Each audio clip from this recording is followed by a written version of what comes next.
जय हिंद दोस्तों। गणित शिक्षा शास्त्र मैथ्स पेडागोजी के अंतर्गत इस लेक्चर में हम पढ़ने वाले हैं आगमन विधि इंडक्टिव मेथड के बारे में। हम यहाँ पर इस लेक्चर में पढ़ने वाले हैं और यह विधि जो है प्राथमिक शिक्षक भर्ती परीक्षा जो पीवी मध्य प्रदेश में आयोजित करेगा इसके लिए बहुत ही इम्पोर्टेंट यह विधि है। इसलिए इस लेक्चर के माध्यम से हम इस विधि के बारे में पढ़ेंगे। तो सर्वप्रथम आगमन विधि के बारे में हम चर्चा करते हैं। आगमन विधि कक्षा शिक्षण की महत्वपूर्ण विधि है, अर्थात कक्षा में जब हम ज्ञान प्राप्त करते हैं तो आगमन विधि ज्ञान प्राप्त करने के लिए जो कक्षा में हमें सिखाया जाता है उसके लिए बहुत ही महत्वपूर्ण होती है। इस विधि में विषय वस्तु के प्रस्तुतिकरण के दौरान सबसे पहले उदाहरण दिए जाते हैं, अर्थात जो भी हमें शिक्षक आगमन विधि के द्वारा आगमन विधि के अंतर्गत हमें ज्ञान प्रदान करता है तो सर्वप्रथम वह शिक्षक हमें उदाहरण प्रस्तुत करता है। उदाहरण हमें प्रस्तुत करेगा, विभिन्न उदाहरण देगा, उसके पश्चात हम एक सामान्य नियम की ओर पहुंच जाते हैं। उदाहरण हम बार बार हल करते हैं तो उन उदाहरणों को हल करने के बाद हमें एक नियम प्राप्त होता है जो कि हमें आगमन विधि के द्वारा प्राप्त होता है। तत्पश्चात सामान्य सिद्धांत का प्रस्तुतिकरण किया जाता है। कहा गया तो सबसे पहले शिक्षक हमें उदाहरण देगा, उदाहरण को बार बार करने के पश्चात हम एक नियम पर पहुंच जाते हैं, तो यह विधि आगमन विधि कहलाती है। चलिए हम विभिन्न उदाहरणों के द्वारा इसको समझते हैं। तो यहाँ पर उदाहरण यदि हम बात करें तो पहला उदाहरण हमने लिया है कि दो पदों की योग का वर्ग करना। कि यदि हम दो पद हैं, यहाँ पे लिया गया है पी क्यू लिया गया है, ए वी लिया गया है, एक्स वाई आर एस कुछ भी ले लें, यदि हम दो पद ले लें जैसे कि पी और क्यू, यदि हम इनका क्या करते हैं योग करके वर्ग करते हैं तो और तथा कई बार गुणा करके उनके द्वारा प्राप्त पदों के नियम का निर्धारण करना। अर्थात हमें क्या करना है, दो पद हैं उनका हमें योग करना है, योग करने के बाद वर्ग करना है, तो वर्ग करने के पश्चात हम एक नियम पर पहुंच जाते हैं या सूत्र पर पहुंच जाते हैं। जैसे कि यदि हम पी धन क्यू का वर्ग करते हैं तो हम इसको क्या लिख सकते हैं, पी धन क्यू पी धन क्यू पी धन क्यू पी धन क्यू। यदि हम यहां पर देखें कि पी धन क्यू और बीच में क्या है, इनटू है अर्थात गुणा है। यदि हम इसका वितरण नियम के द्वारा सबसे पहले p का गुणा p धन q में करें, धन लगा के फिर हम q का गुणा p धन q में करें तो हम एक नियम पर पहुंच जाते हैं जो कि क्या होता है, p का वर्ग धन 2pq धन q का वर्ग। तो इस तरीके से हमें दो पदों का योग करके वर्ग करने पर हमें एक नियम प्राप्त होता है जो कहलाता है p का वर्ग धन 2pq धन q का वर्ग, जिसे हम याद करते हैं। यदि हमसे अब इसके पश्चात कोई क्वेश्चन पूछा जाता है तो हम डायरेक्ट इसमें मान रखकर हम पी धन क्यू के वर्ग का मान याद कर लेते हैं। तो इनको जब हम दो पद लेंगे उनको हम बार बार अभ्यास करेंगे योग करके वर्ग करके तो हम एक नियम पर पहुंच जाते हैं जो हमें यह नियम प्राप्त होता है। इस विधि को ही हम आगमन विधि के अंतर्गत इसे हल करना सीखते हैं। जैसे कि इन्होंने बतलाया है पी धन क्यू का वर्ग, पी का वर्ग धन 2pq धन q का वर्ग। इसी तरीके से ए बी का वर्ग लिया है, एक्स वाई का लिया है और आर एस का लिया है। तो हमने चार उदाहरणों के द्वारा चार A B P Q X Y और आर एस का अध्ययन किया तो इसके पश्चात हम एक नियम पर पहुंच गए। तो वह नियम क्या कहलाता है कि पहला पद धन दूसरा पद का वर्ग करने पर हमें प्रथम पद का वर्ग धन 2 गुणित प्रथम पद गुणित द्वितीय पद धन द्वितीय पद का वर्ग हमें प्राप्त होता है और इस सिद्धांत का प्रतिपादन किया जा सकता है। तो इस प्रकार से इस सिद्धांत का हम क्या कर सकते हैं, प्रतिपादन कर सकते हैं। चलिए हम अगला उदाहरण देखते हैं। यदि हम यहां पर उदाहरण की बात करें तो दूसरा उदाहरण तीन समकोण त्रिभुज बनाना। कितने, तीन समकोण त्रिभुज हमें बनाना है जिसकी भुजाएं 3 4 5 है सेंटीमीटर, 6 8 10 सेंटीमीटर, 5 12 13 सेंटीमीटर हैं। उन्हें बनाकर नियम निर्धारण कीजिए। तो यह होता है आगमन विधि। हमें क्या दिया गया है, भुजाएं दी गई हैं सेंटीमीटर में। अब हमें यह नियम बनाना है कि इसके द्वारा हम क्या नियम बना सकते हैं, किसमें, एक समकोण त्रिभुज में। तो हमने यहाँ पर देखा ये जो भुजाएं दी गई हैं 3 4 5, यदि हम 3 का वर्ग और 4 का वर्ग अर्थात जो छोटी संख्याएं हैं 3 और 4, इनके वर्ग करके हम उनका योग करते हैं तो वह 5 के वर्ग के बराबर होता है, क्योंकि 3 का 9, 4 चौको 16, 16 9 25, 25 और 5 25 बराबर होते हैं। इसी तरीके से देखें हम 6 8 10, यदि हम 6 का और 8 का वर्ग करके उनको हम योग करते हैं, जोड़ते हैं, तो हमें 10 का वर्ग प्राप्त होता है। इसी तरीके से 5 और 12 का यदि हम वर्ग करके योग करते हैं तो हमें 13 का वर्ग प्राप्त होता है। तो यहाँ पर यदि हम एक समकोण त्रिभुज में देखें कि जो 3 है वह एक छोटी भुजा है, लंब है अर्थात आधार 4 है, तो कर्ण क्या है, सबसे बड़ी भुजा अर्थात 5 है। इसी तरीके से इन तीनों समकोण त्रिभुजों में यह मेथड अप्लाई होती है। तो इससे नियम का निर्धारण होता है कि आधार और लंब के वर्गों का योग, अर्थात लंब क्या है, ये 3 यहाँ पे लंब है और आधार यहाँ पे 4 है, तो हम कह सकते हैं कि आधार और लंब के वर्गों का योग जो होता है वह सबसे बड़ी भुजा अर्थात कर्ण के वर्ग के बराबर होता है। तो इस तरीके से हम समकोण त्रिभुज में एक पाइथागोरस प्रमेय पर पहुंच जाते हैं, जो कहता है कि समकोण त्रिभुज में कर्ण का वर्ग शेष 2 भुजाओं के वर्गों के योग के बराबर होता है। तो सबसे पहले हमने क्या किया, विभिन्न उदाहरणों को हल किया। उदाहरणों को हल करने के पश्चात हम एक सामान्य से नियम पर पहुंच जाते हैं। तो यह हमारी आगमन विधि होती है। अब हम यहाँ पर आगे पढ़ते हैं आगमन विधि की विशेषताएं।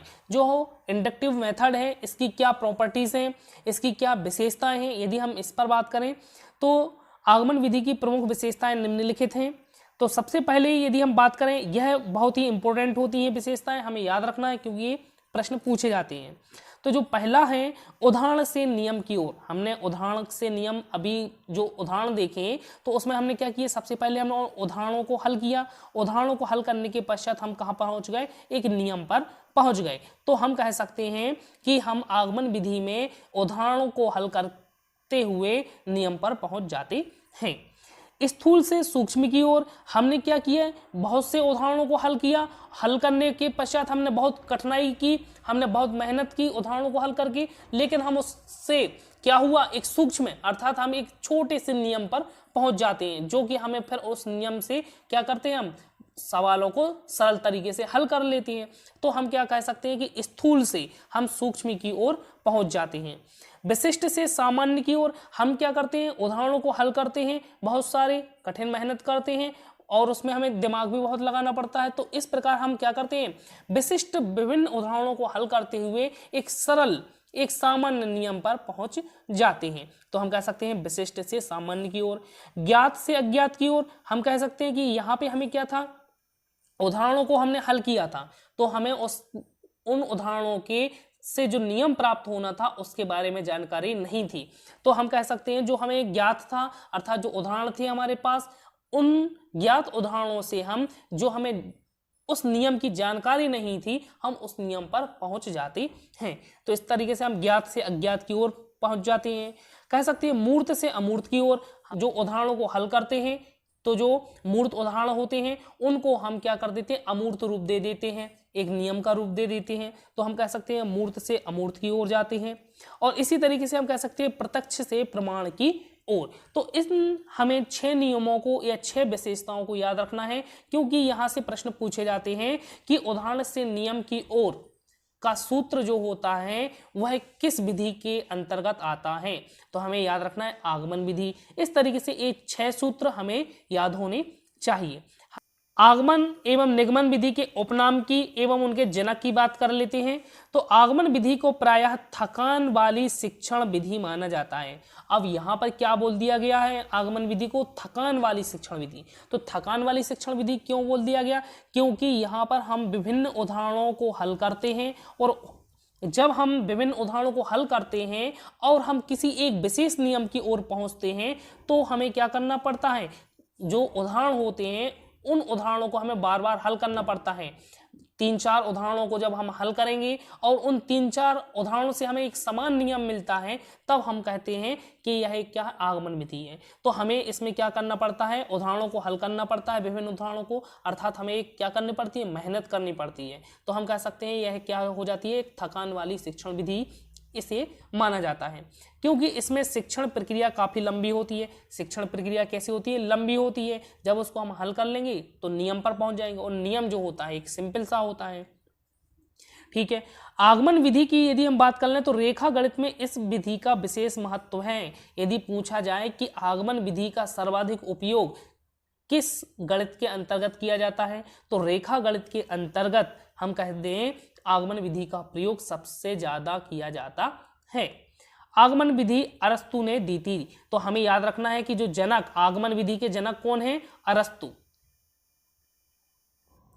अब हम बात करते हैं आगमन विधि की परिभाषाओं पर। जैसे कि हम पढ़ते हैं ज्वाइस के आधार पर, आगमन विशेष दृष्टांतों की सहायता से सामान्य नियमों को विधि पूर्वक प्राप्त करने की क्रिया है। किसने बोला है? ज्वाइस ने बोला है कि आगमन जो है विशेष दृष्टांतों की सहायता से हम कहाँ पहुँचते हैं? सामान्य नियमों को। तो हमें याद रखना है कि यदि बोला जाए विशेष दृष्टांत अर्थात उदाहरण हो गए, और वहाँ से हम कहाँ पहुँच रहे हैं? सामान्य नियमों को। तो इस तरीके से हम कहेंगे ये आगमन विधि है। तो यहाँ पे पूछा जाता है कि आगमन विशेष दृष्टांतों की सहायता से सामान्य नियमों को विधि पूर्वक प्राप्त करने की क्रिया है। किसका कथन है? तो हमें याद रखना है ज्वाइस का कथन है। आगमन विशेष से सामान्य, अब देखो जरा, यहाँ विशिष्ट से सामान्य, विशेष से सामान्य, कम सामान्य से अधिक सामान्य का विधि युक्त अनुमान है। यह कथन किसका है? फ्लावर का कथन है। ठीक है, आगमन विधि से पाठ में बालक निरीक्षण करता है, उसका ध्यान अनेक विशिष्ट उदाहरणों की ओर आकर्षित होता है, और तब ही विशिष्ट उदाहरणों के आधार पर एक सामान्य सिद्धांत का निर्माण कर लेता है। और ये किसने कहा है? W.M. रीवर्न ने इस कथन को कहा है। तो हमें इन तीन कथनों को याद रखना है। ज्वाइस का कथन है, फ्लावर का कथन है, W.M. रीवर्न का कथन है। यदि हम इसके पद की बात कर लें कि जो आगमन विधि है इसको हम यदि हल करते हैं तो हमें किन पदों का अनुसरण करना पड़ता है, तो इसमें हम देखते हैं आगमन विधि के 4 पद होते हैं। उदाहरण, सर्वप्रथम क्या होता है? उदाहरण होता है एक ही प्रकार की, कैसे? एक ही प्रकार के विभिन्न उदाहरणों का चयन कर उन्हें बालकों के समक्ष प्रस्तुत करना। तो सबसे पहले आगमन विधि में क्या दिए जाते हैं? उदाहरण दिए जाते हैं, और एक ही प्रकार के जब उदाहरण छात्र बार बार करता है तो फिर वह क्या होता है कि नियम की ओर पहुंचता है। तो सर्वप्रथम क्या किया जाता है? उदाहरण को बालकों के समक्ष, छात्रों के समक्ष प्रस्तुत किया जाता है।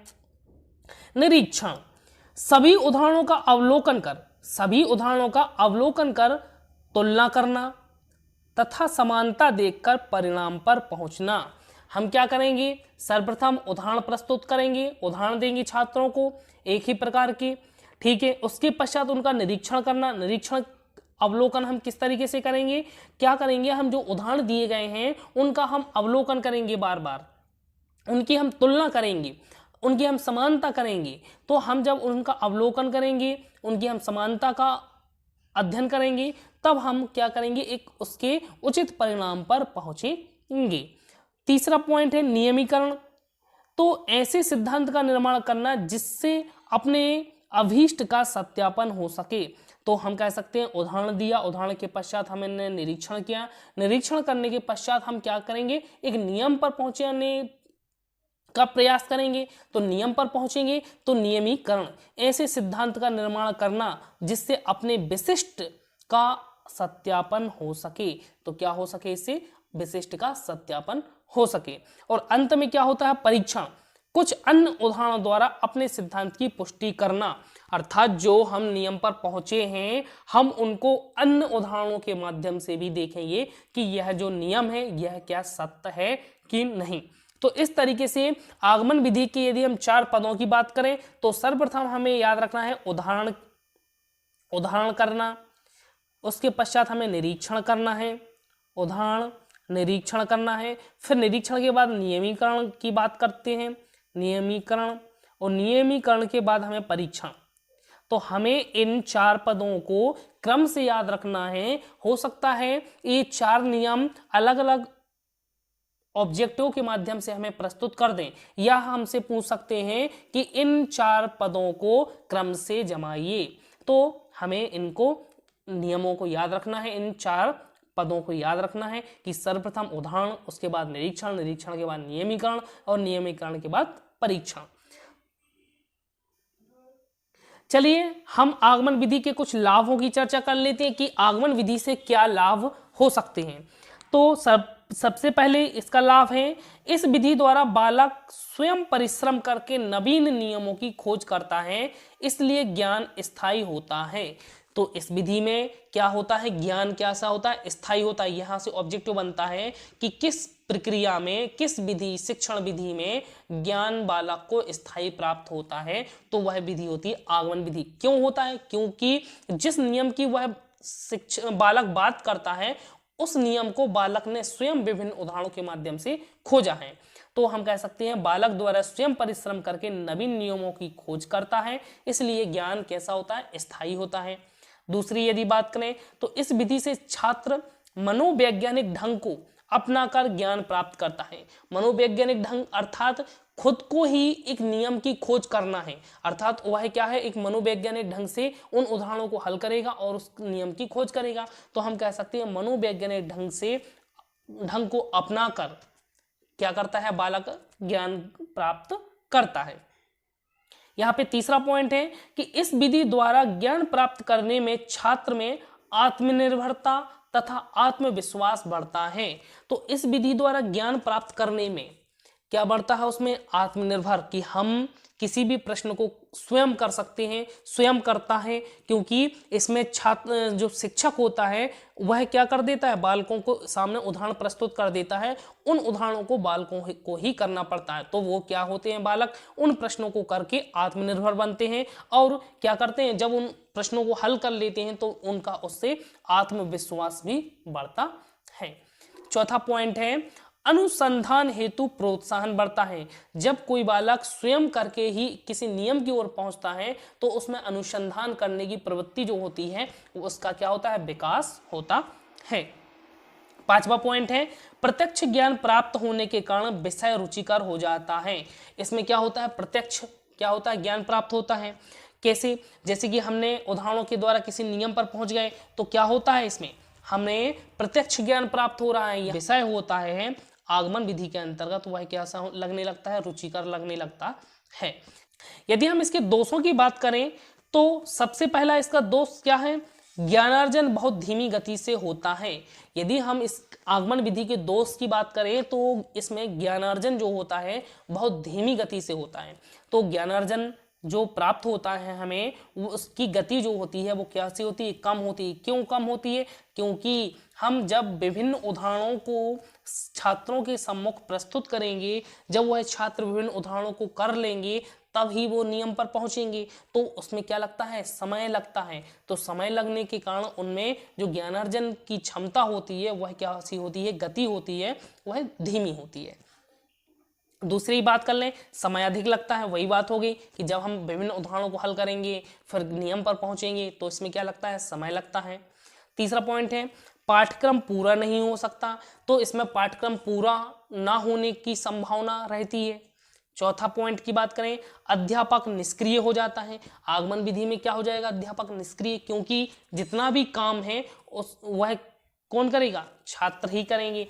तो हम कह सकते हैं कि जो आगमन विधि होती है वह पूर्णतः किस पर आधारित होती है, छात्र पर आधारित होती है। यहां से इन दोष में से, इन लाभ में से ही प्रश्न पूछे जा सकते हैं। जैसे कि अब पांचवा हम पॉइंट पढ़ते हैं, फिर हम इसके प्रश्नों पर चर्चा करेंगे। पांचवा प्रश्न है, सभी विषय व विषय वस्तु नहीं पढ़ाई जा सकती। तो इसमें सभी विषय क्या हैं और इसकी क्या विषय वस्तु हैं उसके बारे में पूर्ण रूप से नहीं पढ़ाया जा सकता। तो इस तरीके से हमने आगमन विधि के जो दोष थे उनके बारे में हमने चर्चा की। अब हम थोड़ा सा डिस्कस करते हैं इसके क्वेश्चंस में। तो यहाँ से पहला ही देखें कि ज्ञानार्जन बहुत धीमी गति से होता है। प्रश्न पूछा जा सकता है कि किस विधि में ज्ञानार्जन बहुत धीमी गति से होता है, तो वह कौन सी विधि होगी, आगमन विधि। किस विधि में प्रश्नों को हल करते समय बहुत अधिक लगता है, तो वह विधि कौन सी हो जाएगी, आगमन विधि। ऐसी विधि जिसमें पाठ्यक्रम पूरा नहीं हो सकता या पूरा ना होने की संभावना रहती है, तो वह विधि कौन सी है, आगमन विधि। ऐसी विधि जिसमें छात्र पूर्ण रूप से सक्रिय रहते हैं, आगमन विधि। ऐसी विधि जिसमें अध्यापक निष्क्रिय हो जाता है, आगमन विधि। ठीक है, तो इस तरीके से हम कहें लाभ की यदि हम बात करें तो किस विधि में छात्र जो होता है उसको कठिन परिश्रम करना पड़ता है, तो वह कौन सी विधि है, आगमन विधि है। ऐसी कौन सी विधि है जिसमें अनुसंधान हेतु प्रोत्साहन बढ़ता है, तो वो कौन सी विधि हो जाएगी, हमारी आगमन विधि हो जाएगी। इस तरीके से आगमन विधि से संबंधित बहुत सारे प्रश्न क्या हो सकते हैं, प्रश्न परीक्षा में बन सकते हैं। धन्यवाद। मेरे इस YouTube चैनल को आप जरूर सब्सक्राइब करिएगा, दोस्तों के साथ शेयर एवं लाइक जरूर करें। धन्यवाद।